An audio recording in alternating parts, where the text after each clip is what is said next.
नागपूरसह विदर्भातील काही भागात ट्रक चालकांचा संप मागे तर कोल्हापूर पुण्यातही टँकर चालकांचा संप मागे। पेट्रोल पंपावर गर्दी न करण्याचं प्रशासनाचं आवाहन। पंढरपूरमध्ये पेट्रोल भरण्यासाठी नागरिकांची मोठी गर्दी, चालकांच्या संपाचा जनजीवनावर परिणाम।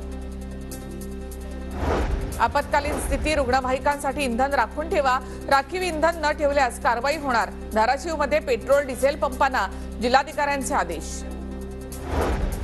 हिंगोलीमध्ये पेट्रोल डिझेलचा काळा बाजार सुरू, अनेकांकडून कॅनमध्ये पेट्रोलची खरेदी, पेट्रोलची कृत्रिम टंचाई आणि चढ्या दराने विक्री होण्याची शक्यता।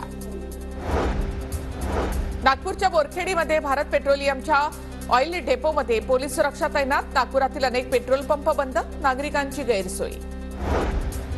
वसई विरार नालासोपाऱ्यामध्ये पेट्रोलसाठी 2 किलोमीटरच्या रांगा, पेट्रोल शिल्लक असलेल्या पंपावर वाहनधारकांची मोठी गर्दी।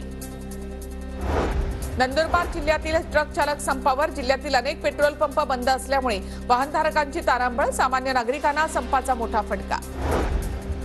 हिंगोलीमध्ये ट्रक चालकांचा दुसऱ्या दिवशीही संप सुरूच, खासगी बसेससह टँकर वाहतूक करणारे चालकही संपामध्ये सहभागी। जळगावमध्ये दीपनगर वीज निर्मिती प्रकल्पातील राखेची उचल थांबली, राखेची वाहतूक करणारे बस चालक संपावर, नव्या वाहन चालक कायद्याच्या विरोधामध्ये चालक आक्रमक। हिंगोलीमधील 51 पेट्रोल पंपांपैकी 12 पेट्रोल पंपांवर इंधन संपलं, हिंगोलीमध्ये आज संध्याकाळपर्यंत पुरेल इतकाच इंधन साठा, पेट्रोल असोसिएशनचे अध्यक्ष सुमित चौधरी यांची माहिती।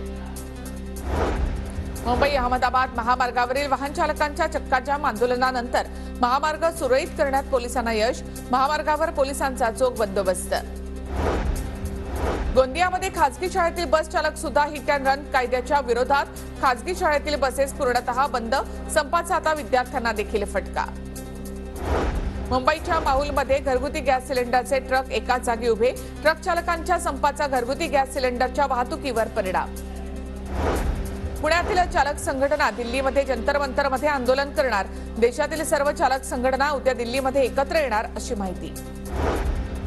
नाशिकमध्ये टुरिस्ट असोसिएशनचा देखील संपाला पाठिंबा, जोपर्यंत हिट अँड रन कायदा रद्द होत नाही तोवर टुरिस्ट गाड्या चालू न करण्याचा इशारा, संपाचा फटका, पर्यटकांना बसण्याची शक्यता। बुलडाणा जिल्ह्यामधील एसटी वाहतुकीला संपाचा फटका बसण्याची शक्यता, बुलडाण्यामध्ये एसटीला उद्यापर्यंत पुरेल इतका डिझेल साठा शिल्लक, संप सुरू राहिला तर एसटी बसच्या वाहतुकीवर त्याचा परिणाम होणार। महायुतीची उद्या संयुक्त पत्रकार परिषद, भाजप, शिवसेना आणि राष्ट्रवादी आगामी निवडणुकांच्या अनुषंगाने कार्यक्रम घोषित करणार। लोकसभा निवडणुकीच्या पार्श्वभूमीवर भाजपकडून महत्त्वाची समिती स्थापन, दुसऱ्या पक्षातून येणाऱ्या राजकीय नेत्यांबाबतची समिती निर्णय घेणार, समितीच्या परवानगीनंतरच बाहेरच्या नेत्यांना पक्षामध्ये स्थान मिळणार। चंद्रशेखर बावनकुळे आजपासून 4 दिवस मुंबईतल्या 6 लोकसभा मतदारसंघांचा आढावा घेणार, लोकसभा निवडणुकीच्या पार्श्वभूमीवर राज्यामध्ये भाजप सक्रिय। इंडिया आघाडीची उद्या ऑनलाईन बैठक, नितीश कुमार यांच्या संयोजक पदावर शिक्कामोर्तब होण्याची शक्यता।